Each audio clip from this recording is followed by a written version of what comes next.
ये जो ब्रेन जिसको हमने पाल के रखा हुआ है ना, जो एनिमल ब्रेन है, जो लिम्बिक सिस्टम है, ये सैबोटाज करने में बड़ा माहिर है।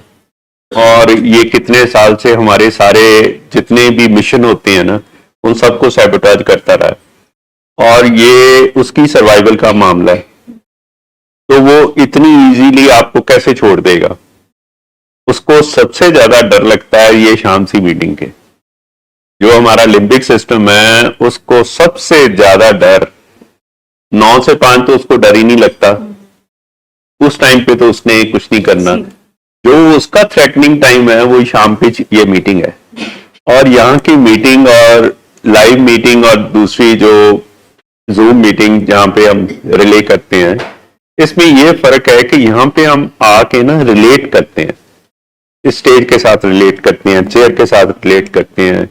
The feel, the touch, the fragrance, the people around, जो हमारे स्ट्रेंजर होते हैं ना, उनके साथ भी हम आई टू आई कांटेक्ट मेंटेन करते हैं। तो ये बीमारी का एक एंटीडोट ये है कि जितना हम आपस में रिलेट करेंगे ना, उतनी हमारी ये मेंटल हेल्थ बेटर होगी।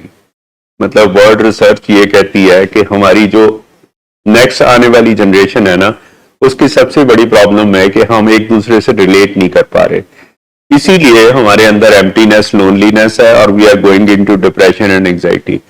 एंड रिलेट करना कितना इंपॉर्टेंट है ये मैं आपको बता नहीं सकता। एक घर में 5 या 4 इंसान है, वो आपस में आई टू आई कंटेंट नहीं मेंटेन कर सकते। हर किसी को है कि अलग बैठ के मैं चाय पी लूं, अलग बैठ के मैं खाना खा लूं, अलग बैठ के मैं मतलब कोई भी काम करना है तो अलग बैठ के कर लूं, टीवी देखना है तो अलग बैठ के देख लूं। तो ऐसे ही कई प्रोग्राम भी ऐसे हो गए हैं कि जो प्रोग्राम ही ऐसे होते हैं जो आप अपनी फैमिली के साथ बैठ के नहीं देखते। तो इस वजह से लोग अपना रूम बंद करके आइसोलेटेड तरीके से देखते हैं। लेकिन जो फिजिकल टच है ना, जो फिजिकल रिलेटेडनेस है, जो हमें पता ही नहीं है। देखें, सबसे स्ट्रॉन्ग केमिकल ना, सबसे strong out of the all 4 chemical, सबसे स्ट्रॉन्ग केमिकल ऑक्सीटोसिन है। ऑक्सीटोसिन एक ऐसा केमिकल है जो हार्मोनल ड्रिवन है और जिसके आगे किसी की नहीं चलती। एंड ये गॉड ने बनाया है एक मदर को अपने बच्चे को नर्चर करने के लिए। इससे ज्यादा स्ट्रॉन्ग केमिकल कोई नहीं है। एंड ये केमिकल सिर्फ और सिर्फ बनता तब है जब आप फिजिकली किसी के साथ रिलेट करते हो। ठीक है, जो भी इंसान आपके सामने बैठा है ना, आप जितना मर्जी इग्नोर कर लो, आप जितना मर्जी इधर उधर देख लो, आप कभी भी आप वर्चुअल वर्ल्ड की कंपैरिजन नहीं कर सकते। जो आपकी फिजिकल वर्ल्ड है ना, जहां पे आप एक दूसरे के साथ बैठ के करते हो, ये इतना इतना ऑक्सीटोसिन प्रोड्यूस करता है जो आपको एक पावर देता है, एक एनर्जी देता है, एक लव लैंग्वेज देता है, एक अच्छा फील कराता है और ये आपको अपनापन बना के रखता है। और अपनापन ना, ये इसको बोलते हैं ओन करना। आप यहाँ पे लोग आते हैं ना, तो मैं उनका देखता हूँ एक्टिविटी और कैसे बैठते हैं, कैसे ये चाय पे बैठते हैं, पीछे से चाय कीर्ति से पीते हैं, आगे कोई कॉफी पी रहा है, कोई जूस पी रहा है। तो यहाँ पे जितने लोग आते हैं ना, वो जब आते रहते हैं ना, तो उनको ओनरशिप आ जाती है इस हॉस्पिटल की। ठीक है, ऐसे जो लोग हर्मिटेज में जाते हैं ना, तो उनको ओनरशिप आ जाती है हर्मिटेज की। तो किसी के पास कोई ओनरशिप होती नहीं है, कोई रजिस्ट्री नहीं होती, कोई किसी के पास कोई किसी ने बना के नहीं रखी। ओनरशिप आती है जब आप किसी जगह पे जाते हो, विजिट करते हो और मिलते हो और लोगों के साथ बैठते हो, in the class end of the class. जब मैं सन सिंह सुखा सिंह स्कूल पढ़ा तो मैं उधर से गुजरता हूं तो मैं कहता हूं ये मेरा स्कूल है। मैं खालसा कॉलेज जाता हूं तो मैं कहता हूं ये मेरा कॉलेज है। मैं मेडिकल कॉलेज अमृतसर के पास से निकलता हूं तो ये मेरी कॉलेज है। अब 50 साल के बाद भी my ownership is attach with my college. ठीक है, ये मेरा कॉलेज है। तो ये जब आप कहते हैं ना कि ये मेरी जगह है, ये मेरा हॉस्पिटल है, ये मेरी चेयर है, ये मेरा हॉल है, यहाँ पे मेरी मीटिंग होती है, तो ये चीज है जो आपको ठीक करती है। यही चीज है। हमारी ड्रग्स आई, हमारी मेंटल हेल्थ खराब हुई, हमने किसी के साथ रिलेट ही नहीं किया, हमारी ओनरशिप किसी चीज के साथ बनी नहीं, तो हम जाके अपने इतने वेकेंट हो जाते हैं, हमें किसी के साथ कोई इतना स्ट्रेंज एनवायरनमेंट रहता है। तो कहते हैं कि एक ह्यूमन रेस में एंटर करने के लिए you need to become a human. हम तो बनते हैं कि बहुत ही extraordinary, top of the world celebrity. ये जो सेलिब्रिटी है ना, इनके पास इतनी क्रेविंग रहती है कि इनके लाखों फॉलोअर्स होते हैं, लेकिन किसी के साथ ये रिलेट नहीं कर सकते। हम थोड़े से लोग होते हैं और हम जिन लोगों के साथ रहते हैं ना, हम उनके साथ रिलेट कर सकते हैं। ये मेरा डॉक्टर है, ये मेरा पेशेंट है, अच्छा ये मैंने देखा था, वो मुझे वहां मिला था, वो मुझे बाजार में मिला था, मैं गया गोवा तो बीच पे बैठा था तो मुझे वो एक डॉक्टर साहब तुसी इत्थे किथे, तो डॉक्टर साहब उस वेले उस कंडीशन च नहीं होंगे, पर डॉक्टर साहब ते पेशेंट है, डॉक्टर साहब ते पेशेंट ही है। तुसी किते दुनिया च मैं गया ना, ਉੱਥੇ ਹੀ ਮੈਨੂੰ ਕਿਸੇ 에ਅਰਪੋਰਟ ਤੇ ਕੋਈ ਮਿਲ ਗਿਆ, ਕਿਤੇ ਮੈਨੂੰ ਪਲੇਨ 'ਚ ਮਿਲ ਗਿਆ, ਪਿੱਛੇ ਮੈਂ ਗਿਆ ਤੇ ਇੱਥੋਂ ਚੜਿਆ ਤੇ ਨਾਲ ਦੇ ਅੱਗੇ ਬੈਠਾ ਕਹਿੰਦਾ ਡਾਕਟਰ ਸਾਹਿਬ ਤੁਸੀਂ ਕਿੱਥੇ ਚੱਲੇ ਹੋ, ਮੈਂ ਕਿਹਾ ਜੀ ਮੈਂ ਬੱਚਿਆਂ ਨੂੰ ਮਿਲਣ ਚੱਲਿਆ। So we relate to each other, which is not there in any of the countries we live outside our country. तो ये ओनरशिप है ना, ओनरशिप ये बहुत बड़ी बात होती है। जब आपके पास अपना कंट्री का पासपोर्ट होता है, आपको अपनी कंट्री में एक रिलेट करते हो, और जो रिलेट करता है ना इंसान, उसके लिए डिफिकल्ट होता है एडिक्शन में जाना और उसकी मेंटल हेल्थ ठीक रहती है। तो ये आप चीजें देखें कितनी इंपॉर्टेंट है। अगर आप मेंटल हेल्थ के लिए पूछे ना कि सबसे ज्यादा मेंटल हेल्थ की कौन सी टॉनिक है, तो वो है कि हमारे जैसे लोग, ह्यूमन रेस, जहां पे हम ना अपने आप को सुपीरियर समझे ना किसी को इंफीरियर समझे, और हमें एक हमेशा से एक डिजायर रहे कि हमने आम लोगों के साथ मिक्सअप होना है, और हमें उनको मिलके एक जो अंदर से खुशी आती है ना, एक जो अंदर से अकॉम्प्लिशमेंट आती है, वो किसी सक्सेस से नहीं आती, किसी सक्सेस से नहीं आती। तो आप थोड़ा सा ये देख लें कि आपको यहाँ पे जो मिल रहा है ना, शायद आप महसूस कर पा रहे हो, लेकिन आप उसको वर्डिंग नहीं दे पा रहे। जो आप महसूस कर पा रहे हो ना, मैं सिर्फ उसको इन मतलब वर्ड्स में एक्सप्लेन करने की कोशिश कर रहा हूं। तो आपको पता चल जाएगा कि आप किसी इंसान को रोज मिलते रहो तो आप उसको कैसे पहचानना शुरू कर देते हो। तो आप कहते हो ना, ये आपका है जी, आई जी बैठे, ये आपका है, अच्छा ये आप मैंने लिए आपके लिए लाया था, ये आप छोटी सी चीज है, ये है, ये फ्लावर बड़ा बड़ी बढ़िया जी, ये आपका ही है। मतलब आप गार्डनर किसी के पास जाए स्ट्रेंज गार्डन में, तो एक गार्डनर होगा ना, तो वो देख रहा होगा, पानी दे रहा होगा, तो रोज जो इंसान वहां पे सैर करने जाएगा ना, उसको बोलेगा ये आपका ही पौधा है, ये देखो कितना बढ़िया लगा हुआ है। तो आपको खुशी होती है, अच्छा ये मेरे बाग में लगा है। तो हमारा बाग से लेना देना कुछ नहीं होता, लेकिन वो हमारा बाग होता है, तो हम रिलेट करते हैं। वो फ्लावर को देख के जो हमें ऑक्सीटोसिन और सेरोटोनिन मिलती है ना, वो कहीं और से नहीं मिलेगी। ਉਹਦੇ ਨਾਲ ਘੱਟ ਤੋਂ ਘੱਟ ਇੱਕ ਚੀਜ਼ ਹੋ ਜਾਏਗੀ ਕਿ ਤੁਸੀਂ ਜਿਹੜਾ ਟਾਈਮ ਇਸ ਵੇਲੇ ਹੈ ਨਾ, ਉਹਨੂੰ ਤੁਸੀਂ ਨੈਗੇਟਿਵ ਨਹੀਂ ਗਿਣੋਗੇ, ਵੇਸਟ ਆਫ ਟਾਈਮ ਨਹੀਂ ਗਿਣੋਗੇ, ਕਿਉਂਕਿ ਇਸ ਤੋਂ ਬੈਟਰ ਟਾਈਮ ਕੋਈ ਨਹੀਂ ਆਣਾ। ਜਿਹੜੀ ਚੀਜ਼ ਤੁਸੀਂ ਅੱਜ ਸਿੱਖ ਰਹੇ ਹੋ ਨਾ, ਜਿਹੜੀ ਚੀਜ਼ ਤੁਸੀਂ ਅੱਜ ਐਕਸਪੀਰੀਅੰਸ ਕਰ ਰਹੇ ਹੋ, ਸਿੱਖ ਰਹੇ ਹੋ, ਇਹ ਐਕਸਪੀਰੀਅੰਸ ਦੁਬਾਰਾ ਨਹੀਂ ਆਣਾ। ਐਂਡ ਹੋ ਸਕਦਾ ਤੁਸੀਂ ਇੱਕ ਐਕਸਪੀਰੀਅੰਸ ਇੱਥੇ ਤੁਹਾਨੂੰ ਇਹੋ ਜਿਹਾ ਆ ਜੇ ਕਿ ਜਿਹੜਾ ਐਕਸਪੀਰੀਅੰਸ ਸਾਡੀ ਡਰੱਗ ਦੀ ਜਾਂ ਕਿਸੇ ਵੀ ਚੀਜ਼ ਦੇ ਉੱਪਰ ਹਾਵੀ ਪੈ ਜੇ, ਤੇ ਤੁਹਾਨੂੰ ਉਹ ਤੁਹਾਡੀ ਲਾਈਫ ਹੀ ਚੇਂਜ ਕਰ ਦੇ, ਟਰਾਂਸਫਾਰਮ ਕਰ ਦੇ। But if you are ready to have that experience, तुसी इत्थे ऑनरशिप लो, तुहानू कोई फर्क नहीं होना चाहिए, कंडीशन नहीं होने चाहिए, जे इस तरह होएगा तो तां ठीक होएगा, जे इत्थे ऊपर बैठन देंगे तां होएगा, जे ए चलेगा तो तां होएगा, कोई कंडीशंस नहीं। When we put conditions that means we are not hungry, सानू भुख ही कोई नहीं है। ਇਹਦਾ मतलब है कि जे सानू कंडीशंस लानियां आ गई है ना, कि जे मैनू कोई बुलाएगा, जे मैनू कोई अप्रीशिएट करेगा, ਜਾਂ मेरा कोई नाम लेगा, ਜਾਂ मेरी कोई गल सुनाई होएगी, ਤਾਂ मैं इत्थे बैठांगा, दैट मीनस कि मैं कंडीशंस लाती है, तो फिर मैनू बेनिफिट नहीं होएगा। जेडे बंदे ने कोई कंडीशन नहीं लाई, उन्होंने बेनिफिट हो सकता है।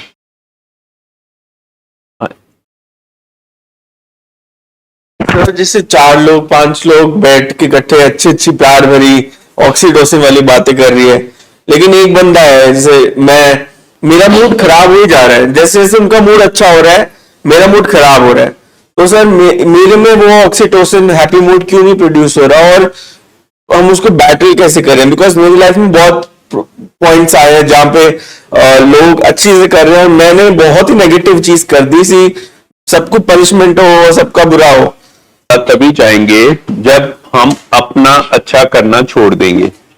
हमने कंपैरिजन करके, कंपटीशन करके, बजाय कि अपने आप को अपग्रेड करें, किसी को डाउनग्रेड करने में ये शॉर्टकट है। अपना अपग्रेड करना it's a prefrontal cortex job.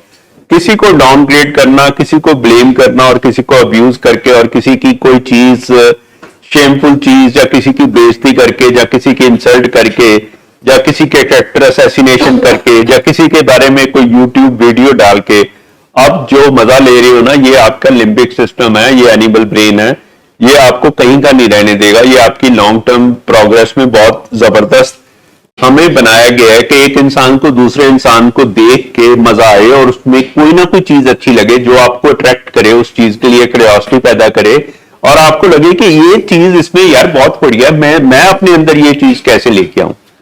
तो we can't be really selfish about it कि मेरा मूड खराब हो रहा है, ये हंस रहे हैं, अच्छा उनको तो हंसने दे कि उनको भी रुलाना ही है। मन करता है, मन करता है ना। आई थिंक सर, अच्छा, देयर आर मोर चांसेस कि हम कोई हंस रहा हो तो हम हंसने लग जाएं, कि सब रो रहे हो तो हम भी जाके वहां पे रोने शुरू हो जाएंगे।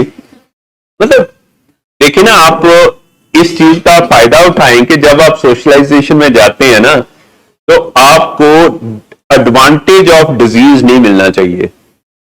जब हम अपनी बीमारी की एडवांटेज लेंगे ना, जब हम अपनी बीमारी की किसी ना किसी तरह का आपको गेन हो रहा है ना बीमारी का, उस बीमारी को आप कभी ठीक नहीं होने देंगे सारी जिंदगी, है ना। वो इतनी चीज सुनने के लिए तैयार नहीं होता, लेकिन इस ग्रुप में मैं आपको कह रहा हूं कि अपनी बीमारी का फायदा कभी ना उठाएं। अगर आपको अपनी बीमारी का कोई फायदा उठाना शुरू हो गया ना, आपको कोई गेन मिलना शुरू हो गया कि कोई आपको कंफर्ट जोन मिल गया, आपको स्पेशल ट्रीटमेंट मिल गया, आपकी कोई सुनवाई हो गई, आपको कोई बैठे बैठाए कोई चीजें मिलनी शुरू हो गई, या आपको कोई ऑनर मिलना शुरू हो गया, या आपको कोई तगमा मिल गया कि ये बंदा बीमार है जी, इसको ये तो हैंडीकैप है, इसको तो सिर पे बैठाओ, इसको तो ये करो, इसको तो वो करो, इसको दूध दो, इसको गिरियां दो, इसको एसी लगा के दो, इसको बढ़िया गाड़ी दो, तो ये फिर बीमारी नहीं जाने वाली। इसका मतलब है कि आपको अनकॉन्शियस लव हो गया अपनी बीमारी से, because of the gain you are getting out of this disease. इसी वजह से फंसे रहते हैं ज्यादा लोग, पता ठीक हो जाते हैं, लेकिन उनको ठीक होने के बाद ना, जब मेरिट पे डील करना पड़ता है ना सोसाइटी को, और सोसाइटी कहती है आज तू ठीक हो गया, चला फिर आप मिल ਤੁਹਾਨੂੰ ਕੀ ਪਤਾ, ਤੁਸੀਂ ਬਾਹਰੋਂ ਮੈਨੂੰ ਦੇਖਿਆ ਫਿੱਟ ਤੇ ਤੁਸੀਂ ਮੈਨੂੰ ਬੁਲਾ ਲਿਆ, ਨਾ ਨਾ ਨਾ ਨਾ ਨਾ, ਮੈਂ ਬਿਲਕੁਲ ਠੀਕ नहीं ਹੈਗਾ। तो this is called you are unconsciously attached towards your disease। बहुत से लोग यहाँ पे पेशेंट आते हैं ना, तो हमें पता चल जाता है कि psychologically mentally this person has gained और इसने अपना ठीक हो गया, लेकिन पेशेंट को अपनी बीमारी छोड़ने में इतना डर लगता है कि अगर ये मेरा डर, मतलब मेरे को आज मैंने बोल दिया कि मैं बिल्कुल ठीक हूं, तो कल को इन्होंने कहना चला फिर भाई खेतां च आ जा, साडे नाल तू भी ट्रैक्टर चला। वो कहना मैं ते ट्रैक्टर पिछले 5 साल तो मैं कोई मतलब बाहर निकल के नहीं देखा, तो आज तुसी मैनू कहंदे हो ट्रैक्टर, सीधा ही ट्रैक्टर। तो people love their diseases, it looks like it is an odd thing, पर people love their diseases and the status. ये जो बीमारियां है ना, ये स्टेटस बड़ा देती हैं। हमारी बीमारी तो एक वक्रा तरह का स्टेटस देती है ना, लेकिन और जो बीमारियां होती हैं जिनको स्टंट पड़े होते हैं, जिनको और बड़ी बड़ी अच्छी रिप्यूटेड बीमारियां होती हैं, तो वो हीरो सिंड्रोम भी होता है ना, है जी, सफरिंग हीरो सिंड्रोम भी हाँ हाँ हाँ, कि आपको लगता है कि आप बीमार हो, sympathy. I have seen whatever level you may be, whatever age you may be, this is one vote which everyone banks upon। कि तुम बीमार हो, तुम victimization, you know, they play the victim card और तुम्हें सबकी attention, time, money, resources, sympathy above all मिल जाती है और आप अपने आप प्लेटफॉर्म पे बैठ जाते हो। कई लोग तो इतने मतलब वेल विशर्स होते हैं अपने लिए, वो रात को सोचते हैं कि सुबह अगर मेरे को बुखार हो जाए ना, तो मेरी सारी टेंशन ही खत्म हो जाए। तो आप बिलीव मी, वो इतना बिलीव करते हैं कि सुबह 9 बजे उनको बुखार हो ही जाता है, Part of the subconscious बुखार हो mind. जाता है, That's और strong है. इतने रिलैक्स होते हैं, जितना बुखार ज्यादा होता है ना उतने ही वो रिलैक्स होते हैं। माइग्रेन हो जाए तो फिर ये मैं काम नहीं कर सकता, काम नहीं मतलब- करना पड़ता ना. हाँ नहीं, वो बहुत से लोग होते हैं जो इतने इतने बड़ी बड़ी, मैंने बहुत से सर्जन देखे हैं, बहुत से चीजें देखी हैं, क्योंकि सर्जरी में ना बड़ा स्ट्रेस होता है। तो at one point of time rather than के they work on their back and cervical and they should work on their hand and body movements, तो वो क्या करते हैं कि उनकी लाइफ में आ जाता है कि अच्छा अभी अब मेरे से ना बैक एक हो रही है, अब मैं सर्जरी नहीं कर सकता, तो ये छोड़नी शुरू करते, अवॉइडेंस शुरू हो जाती है। बहुत अच्छे सर्जन्स ने भी ऐसे किया अपनी लेटर लाइफ में कि अब मैंने बहुत काम कर लिया है, अब मैं ये सर्जरी नहीं करना चाहता। पेशेंट आपके सामने पड़ा है, नीडी है, you can do it, you have the skill to do it. आपने 20 साल लाके ये स्किल सीखी है और आप इसको छोड़ रहे हो just because there is a stress in it. तो ये चीजें इंसान को जो डिजीज का एक होता है ना कि मेरे से ये एडवांटेज ऑफ द डिजीज नहीं मिलना चाहिए। अगर आपको एडवांटेज ऑफ द डिजीज मिल जाए तो फिर आप इस डिजीज को छोड़ते नहीं हो। एक और चीज मैं आपको बताना चाहता हूं जो इसके साथ रिलेटेड नहीं है लेकिन फैमिली के पास रिलेटेड है कि अगर आपने अपने पेशेंट की डिजीज को ठीक करना है तो नंबर 1 काम आपको ये करना पड़ेगा कि आपको घर में जो लड़ाई फसाद और जो झगड़ा है ना, आप हमारे से ट्रीटमेंट करवा रहे हैं ना, तो हम आपको पहले बोल रहे हैं कि आपका पहला स्टेप आप घर पे करके ही आए या फिर यहां पे बैठ के कर लें, दंगा पसंद बंद कर लें, क्योंकि इसके बिना हमें अपना पेशेंट ठीक करना पॉसिबल ही नहीं है। अच्छा चलो आप ना छोड़े, नहीं छोड़ना ना छोड़े, लेकिन ये मैं आपको बता दूं कि जब किसी की जान का फैसला हो तो फिर तो छोड़ देनी चाहिए। ये लाइफ एंड डेथ का किसी का मामला है, फिर तो आपको छोड़ना बनता है। वैसे नहीं आप छोड़ सकते क्योंकि आपके अंदर इतनी रिजेंटमेंट होती है, इतने मतलब अंदर से बैठे हुए हैं पिछले 10-15 साल से बदले की भावना, और इसने मेरे साथ ये किया, इसने इस टाइम पे मेरे साथ बेइज्जती की, ज्यादती की, इनडिफरेंट मेरे साथ ये हो गया, उसको इतनी प्रॉपर्टी मिल गई, मेरे को ये मिली, मेरे को वो नहीं मिला, मेरे को ये नहीं मिला, मेरे को प्यार नहीं मिला।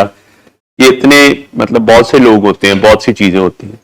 लेकिन अगर किसी के जान के लिए मैं आपको प्रिस्क्रिप्शन दे दूं, नंबर 1 प्रिस्क्रिप्शन है कि आप सारे इकट्ठे हो जाएं और अपने गिले शिकवे छोड़ दें। चलो उतनी देर के लिए छोड़ दें जितनी देर हमारा पेशेंट ठीक नहीं है, तो आप कर सकते हैं कि नहीं?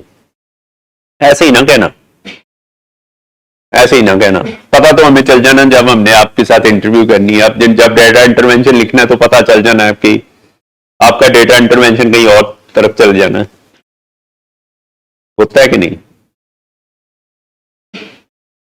अच्छा, फिर इसमें ना इस डिजीज की एक खास बात है कि इसमें ठीक करने के पीछे एक मोटिव होता है।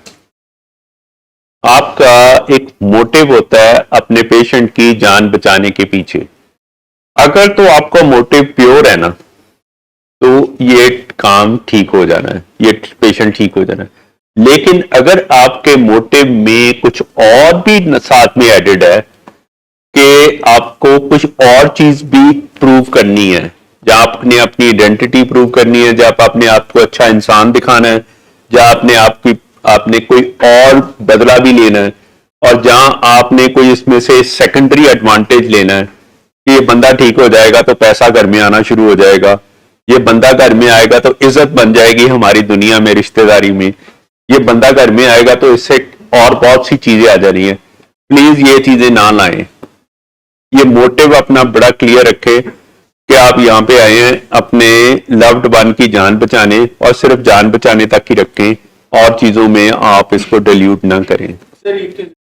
हाँ जी, क्यों जरूरी है? क्योंकि बेटे ये एक लाइफ थ्रेटनिंग डिजीज है, और इसमें अगर आपका मोटिव प्योर ना हुआ, अगर आपका मोटिव प्योर ना हुआ, आपका प्योर मोटिव के अलावा कुछ और मोटिव आ गया ना, तो आपका जो फोकस ऑफ द ट्रीटमेंट है वो जान बचाने की बजाय दूसरी जगह पे चले जाना है।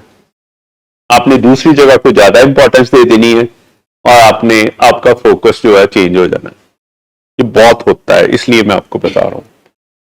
देखो, पहली बात मैंने आपको बताई कि आपस में जो लड़ाई झगड़ा है, आपस में जो हो रहा है ना हमारा, ये सब कुछ आपको मिटाना पड़ेगा before we start the treatment.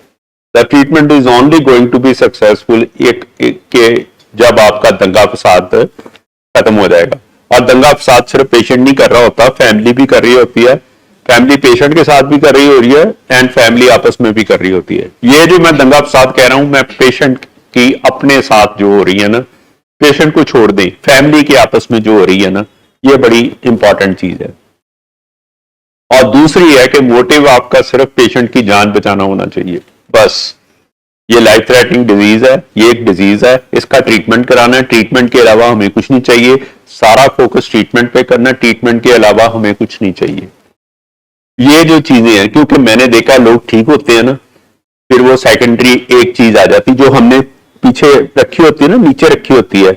अच्छा, अब ठीक हो गया, ये प्रॉपर्टी का जरा कर लें, ये ठीक हो गया, जरा इंतकाल करा लें, ये ठीक हो गया, अब जरा वो दुकान खोल लें जो कोई और ना चाचा मामा मर जाए, और ये ठीक हो गया तो अब ये कर लें, ये ठीक हो गया तो अब सास और नू, मतलब मदर लॉ और डॉटर लॉ आपस में सॉर्ट आउट कर लें जो इश्यूज अभी पड़े थे। तो ये ठीक होने की विचार सिर्फ इसलिए हो रही है कि ये ठीक हुए तो हम जरा अपना सॉर्ट आउट करें, क्योंकि हमने अंदर से वो करना होता है। तो ये उससे क्या होता है कि हमारा पेशेंट ठीक होने के बाद फिर खराब हो जाता है।